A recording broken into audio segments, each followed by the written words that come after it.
All right, picture this. You're sitting in a team meeting and you know your answer could solve the entire project. But you sit silent. Someone else gets up and says something very similar and gets all the credit. Later, when you're walking away, you ask yourself, why did I sit silent? I could have easily given that answer. Why didn't I say something? If that hits very close to home, you're not alone. You're successful on paper. You've got the job, you've got the apartment, you've got the love from your parents. But privately, you're battling that voice that says you don't belong here. Welcome to the game, everyone. Thank you for coming. I'm your host, Aman, and today we are diving deep into the difference between looking confident and actually being confident. Most importantly, we are talking about how to build that kind of confidence that no one can take away from you. A type of confidence that no one has the power to take away from you. Let me take you back to my teenage days. See, I didn't have any confidence. I had literally zero confidence. But I craved it desperately. So I did a lot of things which might have felt really logical at the time, but they weren't in hindsight. See, I tried to build my confidence from the outside in. I wore punk rock t-shirts, I wore skull, t-shirts. I dressed in like goth looking clothes, anything to grab people's attention. I thought if I could get people to notice me, to approve of me, to like me, to give me that worth and value, that would eventually boost my confidence. But here's what I didn't understand. Confidence doesn't come from people's approval of me, it comes from my approval of myself. Let me repeat that again. Confidence doesn't come from people's approval of me, it comes from my approval of myself.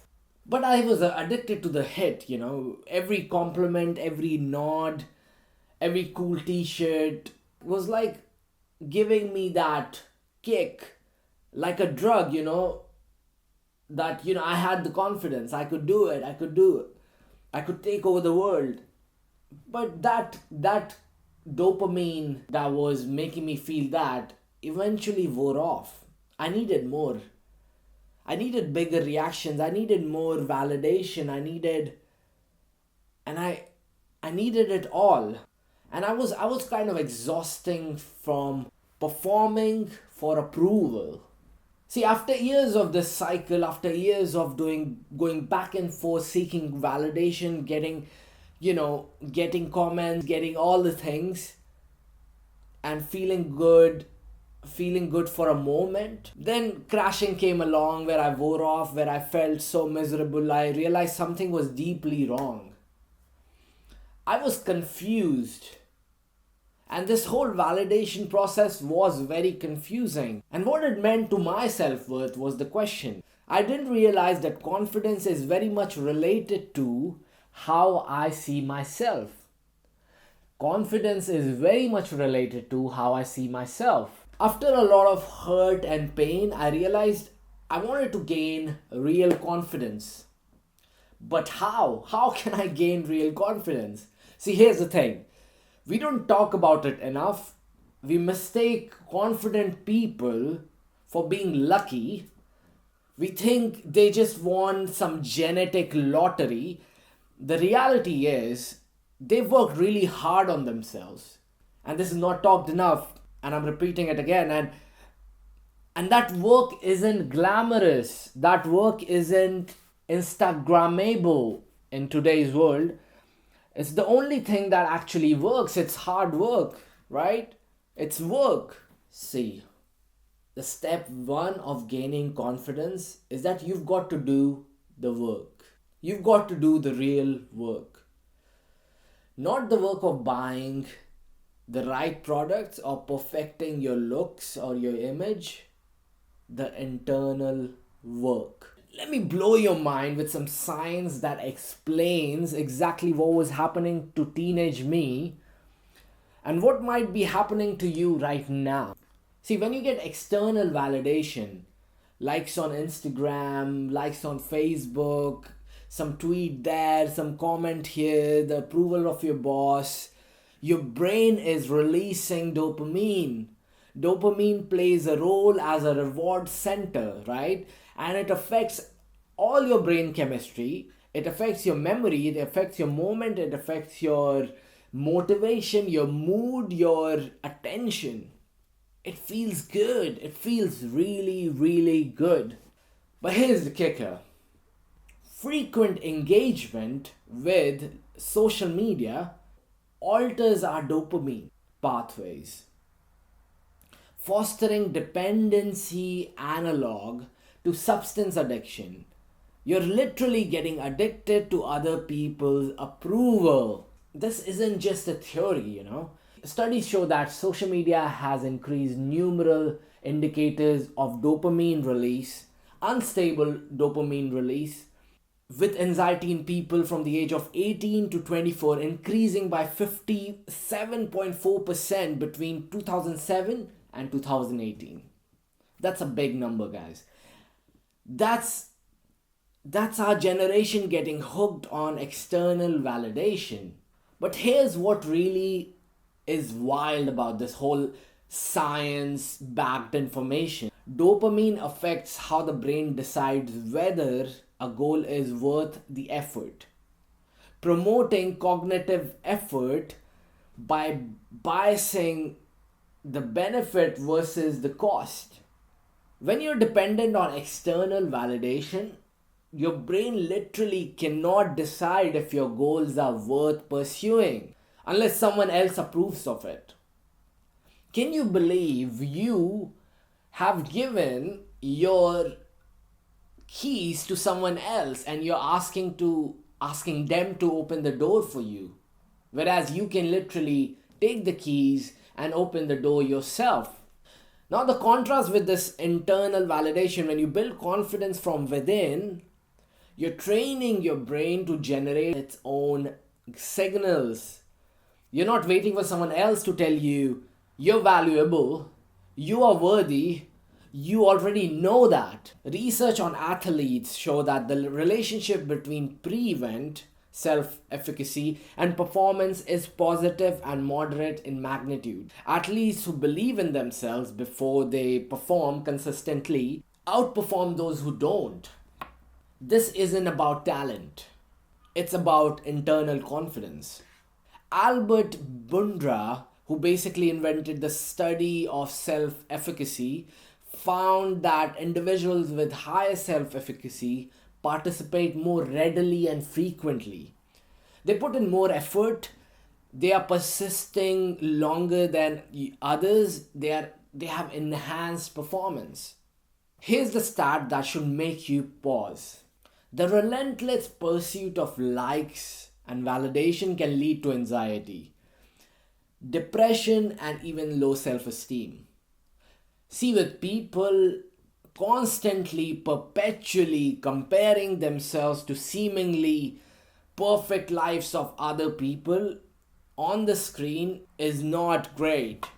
See, the reality is you're not broken. You are valued. It's just that your brain is hijacked by system designed to keep you seeking validation from others instead of building it by yourself within.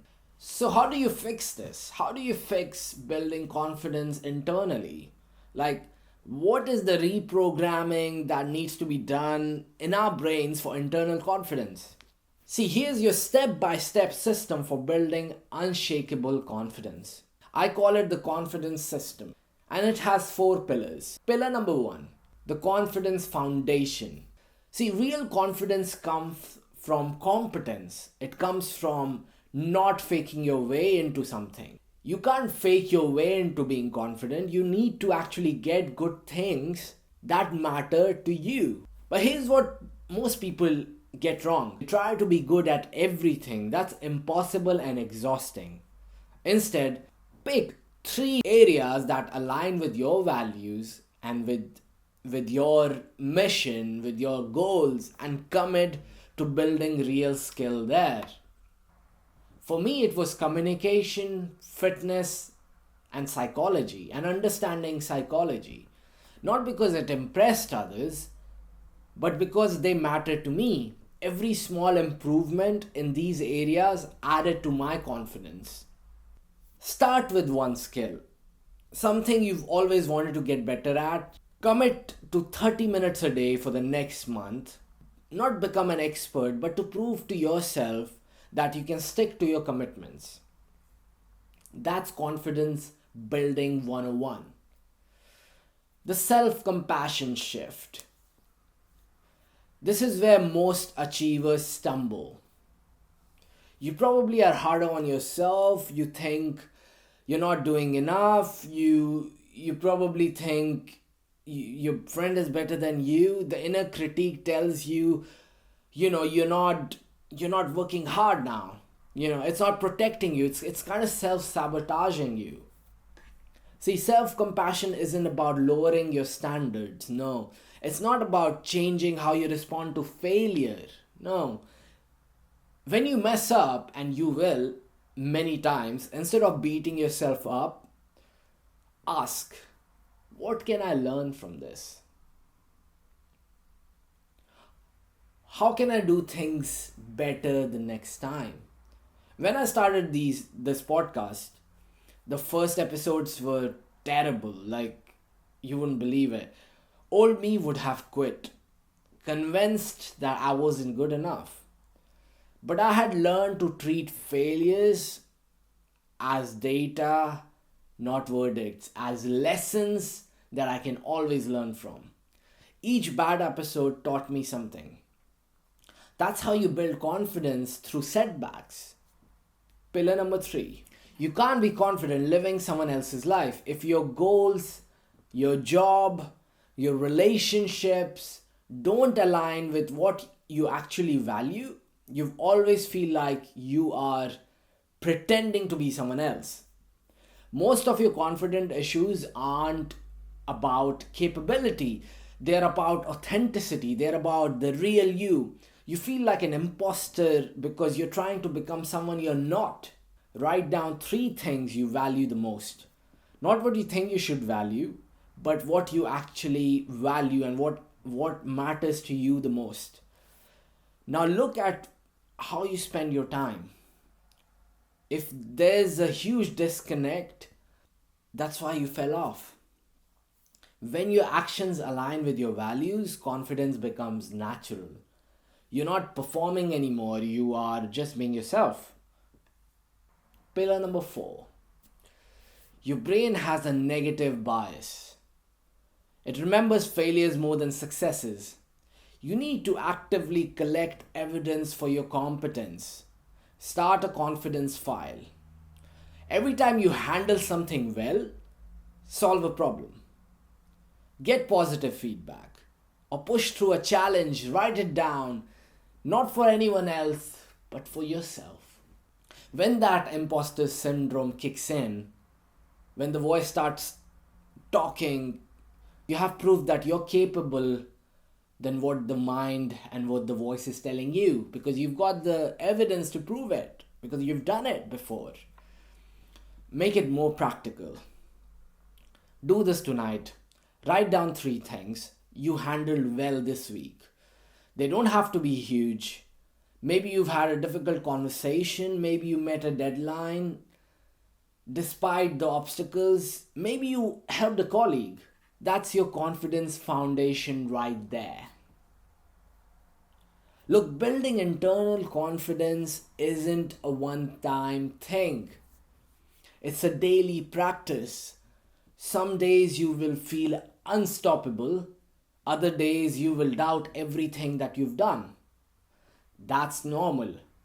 The difference is when you have these 4 pillars, the doubts do not have the power to destroy you. They just pass through you. See, here are 3 challenges you can implement this week. Pick one that resonates most. Challenge number 1. the validation detox. For 7 days, notice every time you seek external validation. Posting for likes, fishing for compliments, checking if people approve of your ideas before sharing them. Don't judge it, just notice it. Awareness is the first step to change. Week 2, the competence hour. Choose one skill that matters to you the most. Commit to it, practicing it for 30 minutes every day, 5 days a week, or 7 days a week. It could be public speaking, a technical skill, creative writing, whatever that you like. The goal isn't perfection, it's proving to yourself that you follow through. Week 3, the self compassion experiment. Every time you catch yourself being a self critical this week, pause and ask, what would I say to my best friend in this situation? Then say that to yourself instead. This feels weird at first, but do it anyway. Here's what I want you to remember. You don't need anyone else's permission to be confident. You don't need to wait until you're perfect to be confident. You don't need to be successful or have it all figured out to be confident. You just need to start with what you got and with where you are. With what you have, you start to build, you start to align your relationships, you start to value and align those values with what you do. The confident person you want to become isn't someone else. It's you. But the only difference is it's a daily practice. I started this episode with a story about staying silent in a meeting. Here's how that story ends differently when you have internal confidence. You share your ideas because you're guaranteed to be right. You share your ideas not because you're guaranteed to be right, but because you trust yourself. You trust yourself to handle whatever comes, and you are responsible enough to get it. That's the difference. You share your ideas not because you're guaranteed to be right, but because you trust yourself to handle whatever people or whatever responses you get from that. See, that is the real difference, the big difference, and that's the work I want you to do. Your confidence isn't dependent on an outcome. It's built on the knowledge that whatever happens, you can handle it.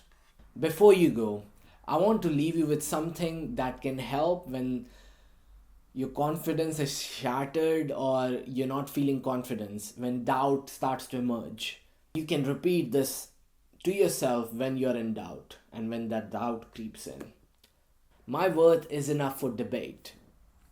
My capabilities grow with every single time I face a challenge. I trust myself to handle whatever comes next. Say it with me. My worth isn't for debate. My capability grows every time I face a challenge. I trust myself to handle whatever comes next. That's your new operating system. That's how you build confidence that no one else can take away from you. This is The Gain. I'm your host Aman, and until next week, keep doing the good work. Keep working, doing the internal work, because that's where the confidence comes from. Thank you so much, guys, for listening. Thank you so much for tuning in. Until next time, bye bye.